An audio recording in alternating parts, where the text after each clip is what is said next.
Today is Friday, June 23rd, and in just a little while after I have breakfast, I'm going to be climbing that mountain right there. That is Mount Washington. It's about a mile up there to the top, maybe just a little over a mile. Mount Washington is the highest peak in New Hampshire. It's the second highest peak on the Appalachian Trail, second only to Clingman's Dome.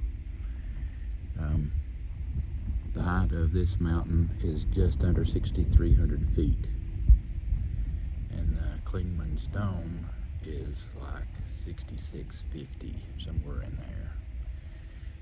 Clingman's Dome is not the highest point in east of the Mississippi. Every North Carolinian knows that Mount Mitchell holds that distinction, and it's just under 6,700 feet.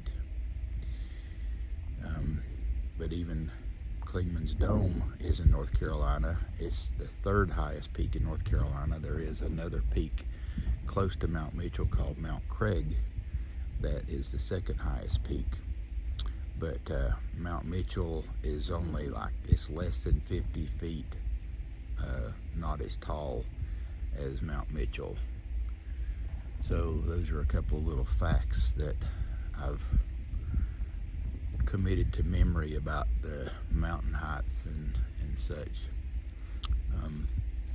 But the thing about Mount Washington that's different from Mount Mitchell or Clingman's Dome is it's so far north up here, and it's above the tree line.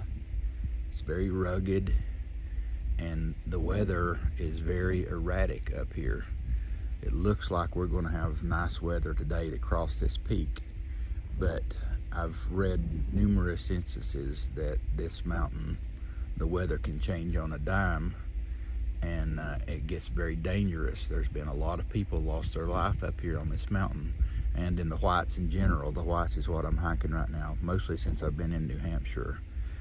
And so I think something like 120 people have lost their lives due to weather exposure in these mountains up here. And it can happen not just in the wintertime, it can happen even in the summertime. Probably catches people by surprise in the summertime more than it does in the winter. People that come up here in the winter, they're sort of prepared for it and they have the gear. But people that are in the summer, I've heard of people just heading out for a hike up here in shorts and a t-shirt, and then get caught and they're in trouble. So this mountain is not to be toyed with.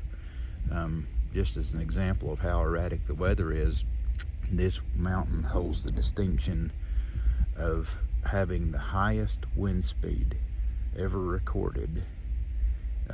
That happened in April of 1934, and the highest wind speed ever recorded, not in a hurricane or a tornado, is 231 miles per hour. And in April of 1934, that speed was recorded on this very mountain right here. So that gives you an idea of how crazy the weather can be up here. And so I'm staying at this lodge, and the reason I'm not hiking as early as I usually am is they serve breakfast at 7 o'clock, and so I'm gonna have a breakfast before we head out. We're only doing like a 9.8 mile hike today because these mountains are just so hard to hike. 9.8 is about gonna be the limit of what me and Splash can do. So for now, I'm going to sign off, and I'm sure there will be pictures, and I definitely want to get a summit picture up there in a little while, but there'll be other pictures and video. The weather looks like it's going to be very, very nice today for a summit of Mount Washington and walking across this traverse. We're going to be above the tree line most of the day today till we get down to the Osgood tent site. And so we will have thankfully good weather most of the day. It is supposed to maybe shower later this evening, and when when that gets there, hopefully we'll have our tent set up, and I'm hoping it doesn't rain a whole lot, because I don't really like having to break camp with a wet tent, but I'll probably be doing that though. Spinning around a little bit just to see. You can see the sun is breaking over the mountain, and I can see a little bit of sun on the rocks up there. It would have been cool to have went up there and gotten a picture of the sunrise, but I didn't want to walk up there twice, for one thing, and for another thing, as much walking as I've been doing, I'm just lazy. And if it don't count towards completing this trail, I'm just sort of not doing it. So for now, I'm going to sign off and go in and get warm, because it's a little windy and I'm a little cool, and we'll report back later.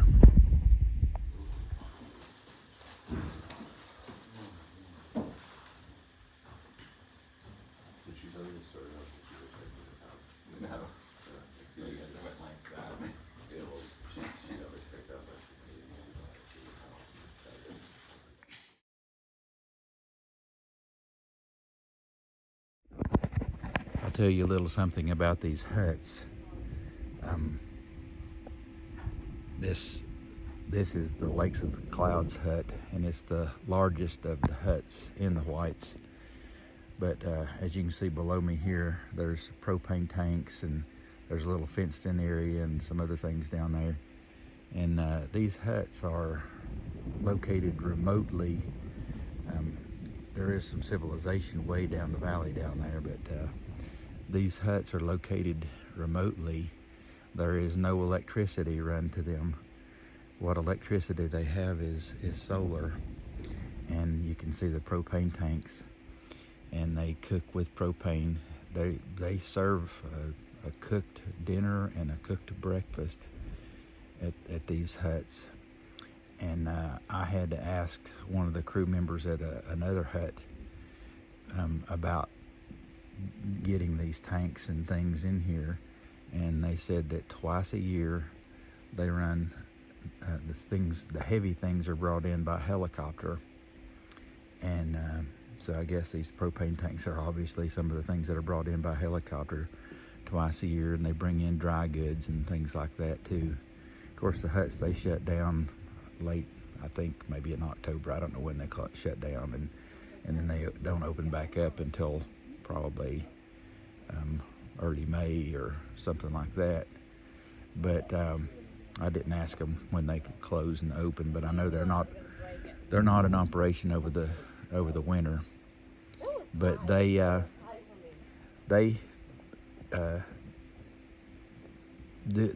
sort of, the toilets are composting toilets. They do have toilets inside.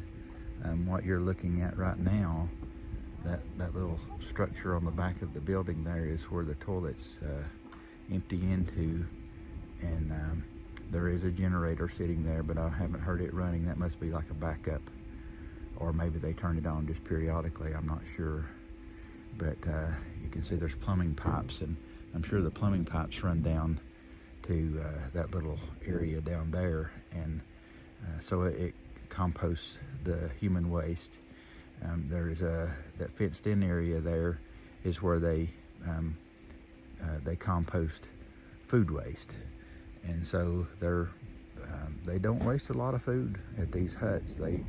When they serve you, they say take what you need, but eat what you take, and so there's very little food waste, and whatever is left over, they either serve it later, or they put it out on a table for hikers to eat for free. They don't give a whole lot away, but they give like oatmeal and excess pancakes away. That's the only thing that I've seen out on the table that's free. But and it gets eaten. Somebody comes along and eats it. But I guess if there's anything else left over, they put it in this little fenced in area that's for compost. And the reason they fence it in is to keep the bears from getting to it, because otherwise a compost pile of food waste would be an invitation for bears. So interesting setup here. The crew members carry out the trash. And of course they don't let you generate much trash. If you generate trash, like if you brought it in, you carry it out. The only thing that I have seen that is trash generating is they do have tea packets and on the table, and so when you're having dinner you can have tea, and they will let you put the empty tea packets, used tea bags in your bowl or your plate, and they will dispose of it. But all the trash is packed out by the crew members, and then there are some things like fresh vegetables and those kind of things that are packed in by the crew members. And I think one of the crew members said that twice a week they make a trip out and make a trip back in. And someone else, not a crew member, told me that they can sometimes carry as heavy as 100 pounds of weight. I tend to doubt that. I'd say it's more like around 50 pounds, but they probably pack in, and they've got these great big frame kind of structures, Trapper John kind of frames that they can put on their back and to carry loads with. But I found that interesting too. This whole setup is an interesting thing, and makes you wonder why it's not a little more prevalent in other places. I could see where it could be utilized more in the Smokies. I mean, like in the Smokies, we've got a lodge in the Smokies that is similar, and of course they pack in things using alpacas at that lodge. But I guess partly because there's just a lot of money, people that have money that invest in things up here. These lodges could not have been built very inexpensively. I don't know how many lodges there are up here, or huts as they call them, but I'm sure there's a lot of maintenance that has to be done on them.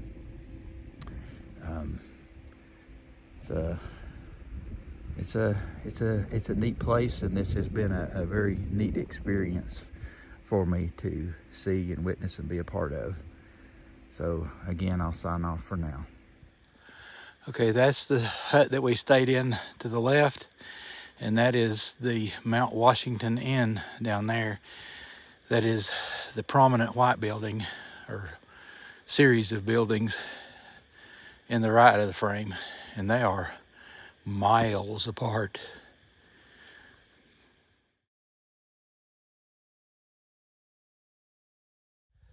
This building is anchored down with chains, as you can see. We're on top of Mount Washington, where I told you about the wind speeds. Wow.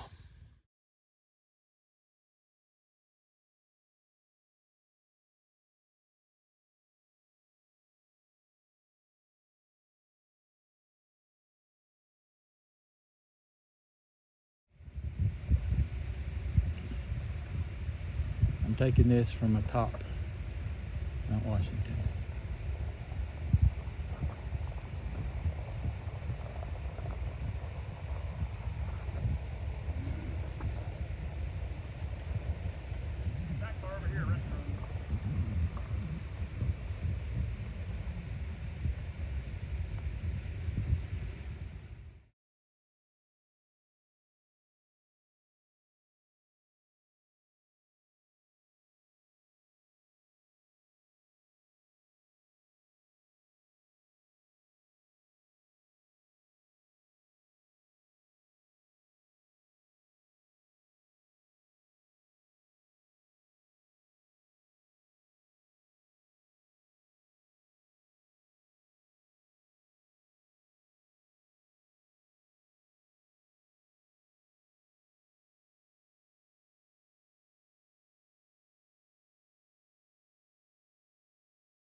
This is snow, and I'm getting ready to walk across it.